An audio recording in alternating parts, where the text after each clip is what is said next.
पंचवटी श्री रामाश्रम पावन परम गौतमीत जेथ लागले श्री रामचरण पावन देश दंडकारण्य मथुरा गोकुळ वृंदावन परम पावन ब्रह्मगिरी निर्दाळी सकळ पापासी पुण्यक्षेत्र जे का काशी पुण्य देश वाराणसी साधकांसी अतिसाह्य अशी हे सगळे एका धडीत सगळे तीर्थक्षेत्र आहेत की ज्या ठिकाणी आपण गेलो असता आपली सगळी पाप जातात अशी. पण आमचे तुकोबाराय म्हणतात की सगळे तीर्थक्षेत्र पावन पवित्र जरी असले पाप घालवणारे जरी असले तरी त्या सगळ्या तीर्थक्षेत्राचा हिशोब तुम्हाला आपण जरा गणितात सांगतो. कसं मग तुकोबारायांनी आम्हाला सांगायला चालू केलं. महाराज म्हणतात की काशीच्या 5 यात्रा करून जे पुण्य आम्ही करतो आणि पाप घालवतो तेवढंच पुण्य द्वारकेच्या 3 यात्रा करूनच आम्हाला भेटतं. काशीच्या 5 यात्रा करून जे पुण्य आम्ही करतो आणि पाप घालवतो तेवढंच पुण्य द्वारकेच्या 3 यात्रा करूनच आम्हाला भेटतं. म्हणजे 5 यात्रेचं पुण्य 3 यात्रेमध्येच आम्हाला भेटतं. आणि द्वारकेच्या 3 यात्रा करून जे पुण्य आम्ही करतो आणि पाप घालवतो तेवढंच पुण्य पंढरपूरच्या एकाच यात्रेमध्ये आम्हाला भेटतं.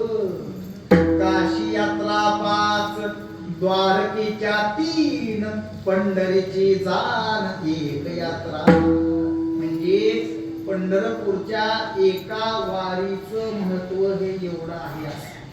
म्हणजे हे सगळे तीर्थक्षेत्र पाप घालवणारे जरी असले तरी त्या सगळ्या तीर्थक्षेत्रांचा हिशोब गणितामध्ये असा आहे. आता आमचे तुकोबाराय हे सांगतायत ना सांगतायत तेवढ्यात आमच्या नामदेवरायांनी तुकोबारायांच्या बोलण्याला जरा टेकन जरा दिलं. म्हणाले अहो तुकोबाराया हे सगळं तुम्ही सांगताय खरं पण म्हणजे सांगताय सगळं नंतरच म्हणजे यात्रा केल्यानंतरच. पण म्हणले मी तुम्हाला त्याच्या पुढे अजून जरा जाऊन सांगतो. म्हणले कसं? म्हणाले अहो म्हणजे त्या यात्रा करण्याकरिता ती यात्रा पूर्ण होण्याकरिता अगोदर त्या ठिकाणी जावं लागतं त्या ठिकाणी पोहोचावं लागतं मग ती यात्रा सफल झाली. पण मी काय सांगतो ते ऐका मी तुम्हाला त्याच्या पुढे अजून जाऊन सांगतो. मग नामदेव महाराजांनी आम्हाला सांगायला चालू केलं.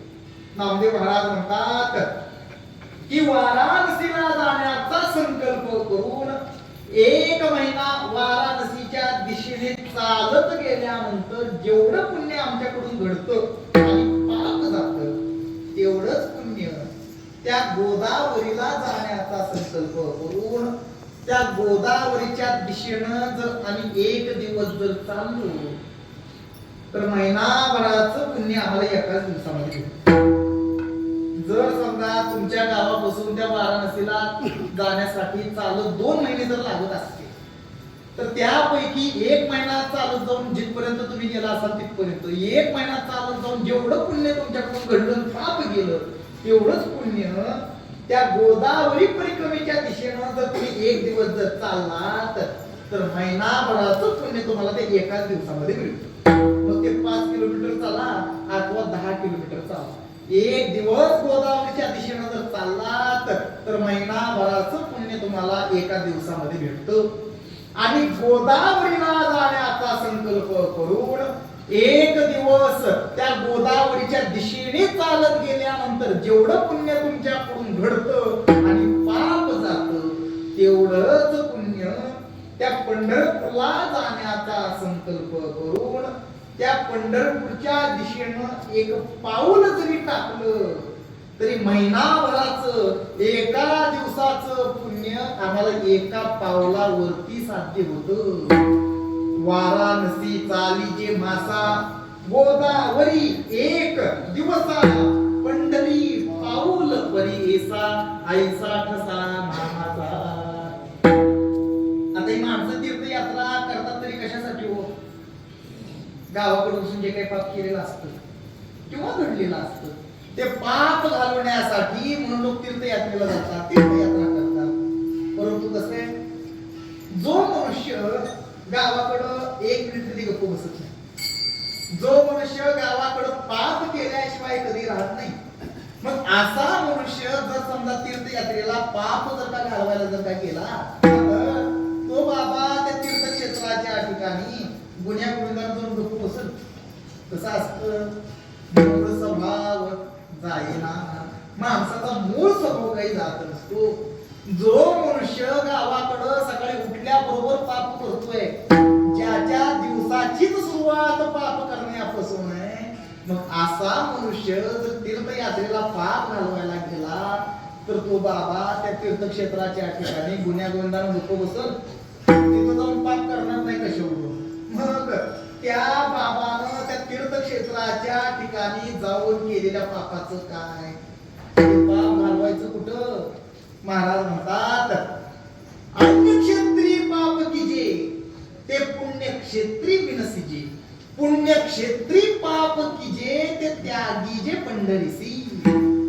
महाराज म्हणतात, अन्य ठिकाणी जर पाप केलं तर ते तीर्थक्षेत्राच्या ठिकाणी जाऊन घालवावं लागतं, आणि तीर्थक्षेत्राच्या ठिकाणी जर तुम्ही पाप केलं तर ते पंढरपुरातच येऊन घालवावं लागतं. आता तुमचे चेहरे पाहून काय तुमच्या मनात विचार आला याची जरा जाणीव व्हायला लागली. तुम्ही म्हणाल गावाकडे जर आम्ही पाप केलं तर आम्हाला ते पाप तीर्थक्षेत्राच्या ठिकाणी घालवता येतोय. तीर्थक्षेत्राच्या जरी ठिकाणी आम्ही पाप केलं तरी आम्हाला आता पर्याय मार्ग सापडला. कुठला? पंढरपूर. पंढरपुरात जाऊन आम्हाला ते सगळं पाप घालवता येतं, म्हणजे सोने म्हणतो. पण प्रश्न आता आमच्या पुढे असा पडलाय की पंढरपुरात जाऊन आम्ही पाप केलं तर की कुठं घालवू? गावाकडं केलेलं पाप तीर्थक्षेत्राच्या ठिकाणी जाऊन घालवता येतं. तीर्थक्षेत्राच्या ठिकाणी आम्ही पाप केलं तर ते पंढरपुरात जाऊन आम्हाला घालवता येतंय. मग पंढरपुरात जाऊन आम्ही पाप केलं तर ती कुठं घालवू? उत्तर तुमच्या पुढे ठेवतो. महाराज म्हणतात, पंढरीचे पातक पंढरीस नासे देख, एवढे क्षेत्र अलौकिक त्रिभुवना माझारी. असा हा पंढरपूरचा महिमा आहे. म्हणून तुमच्या आमच्या सारख्याला आता वाटलं काय की पहिलं कार्यक्रम संपल्या पहिलं पंढरपूर जाऊन गाठलं पाहिजे आणि पंढरपुरात जाऊन सगळी पाप घालवली पाहिजे, असा विचार जरी आम्ही आता मनामध्ये करायला घेतला तरी महाराज म्हणतात, अरे बाबा तू त्या पंढरपूरला जायचं नाव जरी काढलंस तर ते यमाला सुद्धा काळजी वाटते. का तर ते यमाला सुद्धा असं वाटतं की माणसं जर आता पंढरपुरात जाऊन पाप घालवायला लागली, पाप मुक्त जर झाली तर आपल्यासोबत गप्पा मारायला कुणाला तर घेऊन जावं. पंढरीशी जाऊ म्हणती यम थोर चिंता करती. बरं नाही जमले एखाद्या वेळेस आपल्याला त्या पंढरपूरला जायला जाणार, तर महाराज म्हणतात, अरे बाबा तू घरात बसून त्या भगवंताच्या नावाचा जप करण्याऐवजी त्या पंढरपूरच्या नावाचा जरी तू जप करत बसलास तरी काय होतंय? पंढरी पंढरी म्हणता पापाची मोहरी, असा हा पंढरपूरचा महिमा आहे. म्हणून मूर्तिमंत ज्ञानी आमचे राजे असणारी कैवल्य साम्राज्य चक्रवर्ती आमचे ज्ञानोबा. आता आपला अभिप्राय या ठिकाणी देतो. माऊली म्हणतात की या जगातले सगळे तीर्थक्षेत्र पावन आहेत, पवित्र आहेत, हे मला मान्य आहे, पण ते या पंढरपूरची काही तेवढी सर करू शकत नाहीत. काशी अयोध्या अवंतिकांची मथुरा माया गोमती इत्यादी सर्व तीर्थे आहेती, परी सरी नपवती पांडुरंगी. का तर या पंढरपूरचा महिमा कसा आहे की या पंढरपूर मधील तृण आणि पाषाण सुद्धा देवच आहेत. ऐका पंढरीचे महिमा, राहुळा तितुके प्रमाण, तेथील तृण आणि पाषाण देही देव जाणावी. इतकं नाही तर हे पंढरपूर म्हणजेच वैकुंठ आहे म्हणतात. पंढरी म्हणजे गोवैकुंठ. ब्रह्मत्व तव दिसत असे मीठ, या हरिदासासी वाळवंट जागरणासाठी दिदले. असा हा पंढरपूरचा महिमा आहे. म्हणून असं असणार हे पंढरपूर कसं आहे म्हणून माऊली सांगतात.